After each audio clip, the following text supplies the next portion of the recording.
Hi guys, welcome back to my channel. So today I want to share with you the journey of going through heart surgery at the age of 31. So I now officially have a stent in my heart, in my aorta, and I want to share with you guys what it was like for me going into hospital, what it felt like going in for the procedure, coming out of the procedure, and what the recovery has been like so far. So at the moment, it's 3 weeks since I had my stent fitted, and I'm feeling really good. I'm not 100% there, to be honest, but I feel like I'm maybe like 75-80% of the way, which is a lot better than I felt like a week ago. So each week is getting better and better. So let's begin. So in the middle of July, I thought that I was going to hospital to get my stent fitted. I arrived on the ward.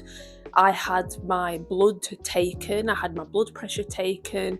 I answered what felt like a million questions. I even spoke with the surgeon and was all prepared, only to find out that there sadly was an emergency case with a child that meant that my procedure couldn't go ahead. And for me personally, I actually think that was really beneficial because it meant that I faced a lot of the pre-op stuff before actually going in for the operation itself. And so that in a way was really helpful for me. I was feeling quite a lot of anxiety around just being in hospital in general. So being there for about 4 or 5 hours, just sat waiting in the ward, having all of these checks, just made me aware that actually, Helen, you can do this. And I felt a lot of peace about the whole situation. And I came home that day and actually felt really good about what I had faced. Even though I hadn't had the procedure yet, I felt confident that when that day came that I could handle it. I then found out that my operation was due in August. As I'm filming this, it's the beginning of September. And I was really excited to be getting the procedure done fairly quickly. So from the original day that ended up not going ahead to the day that it did go ahead, it was about a month. So I didn't have to wait too long. So what was it like? So me and my husband arrived at hospital. We went to the ward, and honestly, they were on it. I was expecting to wait a good hour, if not 2 hours, before seeing anybody. But the second I got there, I was speaking to the nurses and the staff that were going to be there during the procedure. And I was having my blood taken, whilst having my blood pressure taken, whilst answering questions all at once. It was quite overwhelming, if I'm being honest. But I think because I'd been cancelled a month before, they were very much aware that they wanted to get me in as soon as they could. So all of the checks happened super quick. I then was probably waiting for about an hour and a half to 2 hours, and then I was then being told, okay, we're now going to walk you to the procedure room, I think they called it the lab. And I arrived at 10:30, and I was going in for the procedure around 1 o'clock. So honestly, it wasn't a long wait, which I was really thankful for, because for me, it's more the anxiety and the build up that feels scary rather than the actual thing. And so the nurses took me and my husband into this room, and another nurse, I think she might have been a doctor actually, came in, and she basically said that she was going to be monitoring my blood pressure and everything, like my heartbeat and stuff, during the procedure. And then I then said bye to my husband, which was a bit awkward because this woman was there. And so I was like trying to hug my husband, give him a kiss, tell each other that we loved one another. And there was this random doctor just stood there. But I'm sure she'd seen it, hundreds of times. And I then walked into the room, into the lab where the procedure was going to happen. And honestly, it didn't look as scary as I thought. It was super modern. I think it was one of the most recent built labs, so it was very high tech. I laid down on this bed that was boiling hot. They had to actually reduce the temperature because I was like, it's too hot. I felt really clammy and it was overheating.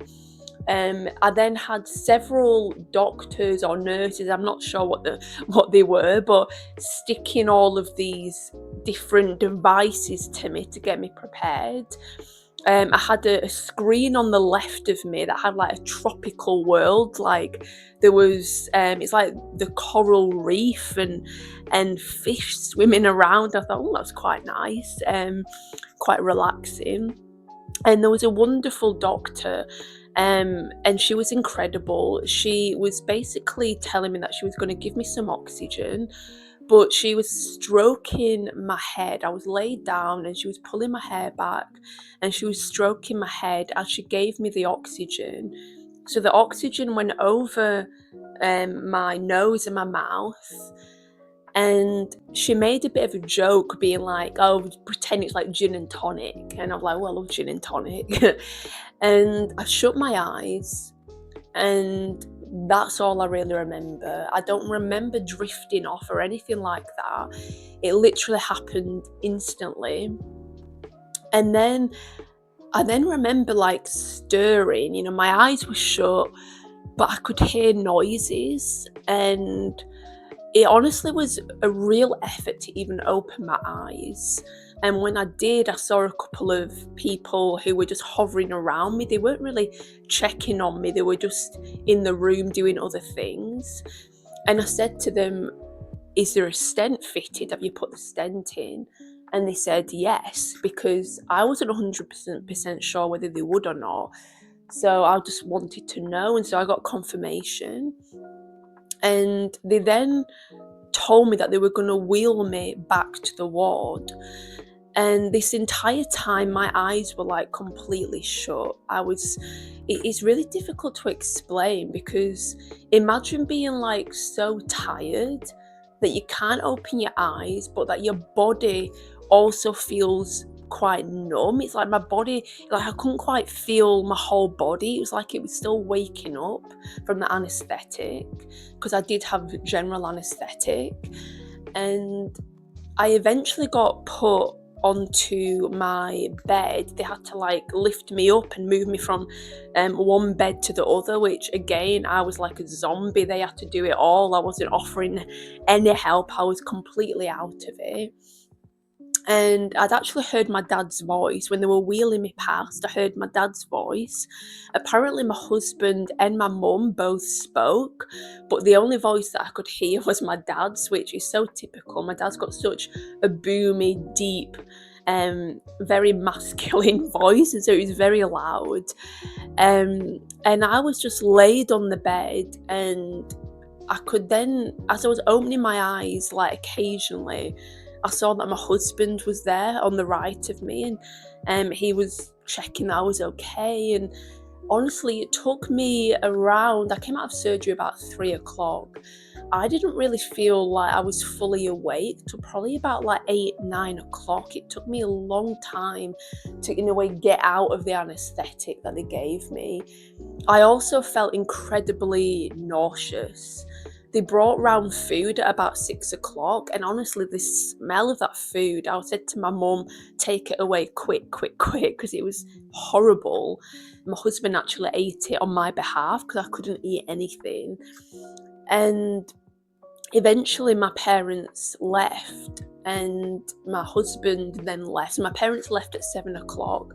My husband then went at 8, which is when visiting hours ended.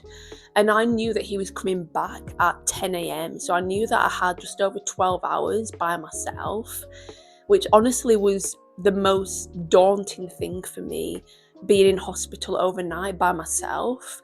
But I was in a really lovely ward. There was only a handful of other women. It was a 6-bed ward, and there was, I think, 4 of us in there, so me and 3 other women, all much older than me. I was definitely the youngest by far.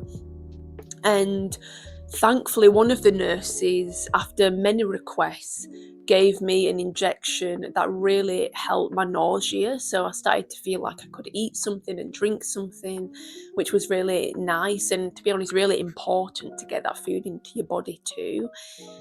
Because they kept telling me if you're feeling nauseous, you really need to eat. But the last thing you want to do when you feel nauseous is eat. They said you need to regain your energy. So thankfully that injection seemed to, whatever it was, I don't know what it was, but it seemed to do the trick. And I stayed up quite a bit of the night, and I was watching Schitt's Creek. I downloaded a few episodes from Netflix so that I would have something to watch. I did manage to get a bit of sleep, but if I'm honest, I was feeling quite anxious. There was a lot of beeping on the machines from not just mine, but other people around me, and just the whole environment isn't really the best for being restful and chilled out and getting good sleep, really. So the following morning, when I had my x-ray done, I had an echocardiogram done, and the doctor who did my procedure basically gave me the okay to go home, which was really reassuring. And so I was able to go home the following morning at around 10 o'clock with my husband. And the first week of recovery, I felt very tired, still didn't have much of an appetite. I was eating like toast and chips and the odd banana and things like that. And even those foods that were quite plain and simple tasted and smell, especially they smelled quite horrible. And everything was kind of thrown off that first week. The second week, I started to slowly rebuild my strength, and now going into week 3, I'm definitely feeling better. I'm not 100% like I mentioned, so I've actually got this week off work, and next week I'm probably going to start doing a phased return to work. By the time you're watching this video, I probably would have done my first week at work, I hope. So yeah, it's all going well. I'm feeling fairly good. I have a checkup at the beginning of October just to go to the hospital and for them to check how things are going. And then in November, I will have an MRI scan just to check that the stent's looking good. And essentially from there, there's not much more they can do apart from if I ever feel any symptoms or I'm not feeling well, I'll obviously go to the GP and get follow-ups. I'll go to the cardiologist if I need to. But I'm hoping that it'll all go in the right direction and that recovery will just keep getting better and better. I'm now walking more. I went to the gym the other day and was just walking on an incline on the treadmill, which felt really good. So we're getting there. I like to say that we're getting there. Not 100%, but we're getting there. And honestly, the thing that I really have taken from this whole experience, a few things really. Firstly, is that I can face my challenges head on and I can actually deal with them when they're there, and you have to deal with it. You find a way of dealing with it.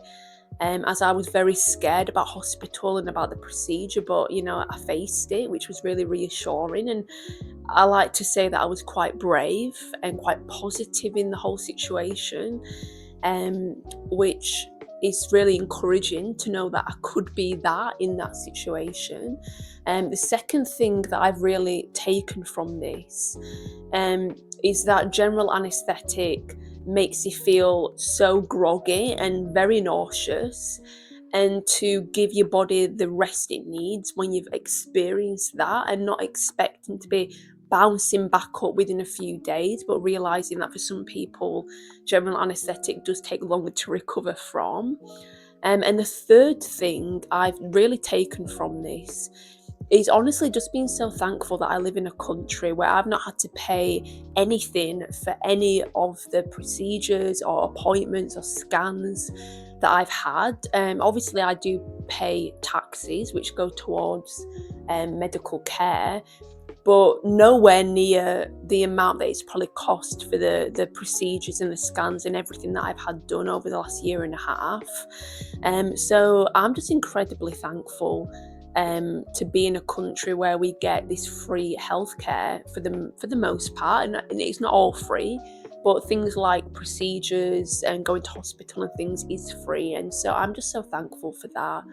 And I'm thankful for my health and the fact that it's in a better place. Um, so I've not really got much more to say. Apart from that, it was a journey and I'm glad it's over. And I'm looking forward to when I can finally say that I'm feeling 100%, which may be in a month, 2 months, but we'll hopefully get there. So I appreciate you watching this video and listening. If you're going through anything similar, please do comment below. I'd love to be praying for you and encouraging you and being that support in the situation that you're in. It's not easy, but honestly, I'm saying this with real meaning. If I can do this, then I really believe that anyone can. Because growing up, I was incredibly squeamish and incredibly scared of hospitals. I've had a lot of health anxiety my entire life.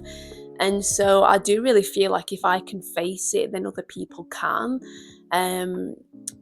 But honestly, if it wasn't for God being at the centre, I think I would have struggled a lot more. So I'm thankful for my faith. I'm thankful that God helped me to be brave in that situation. So thank you so much for watching this video. I hope that you have an amazing week and a blessed week ahead. Take care. Bye.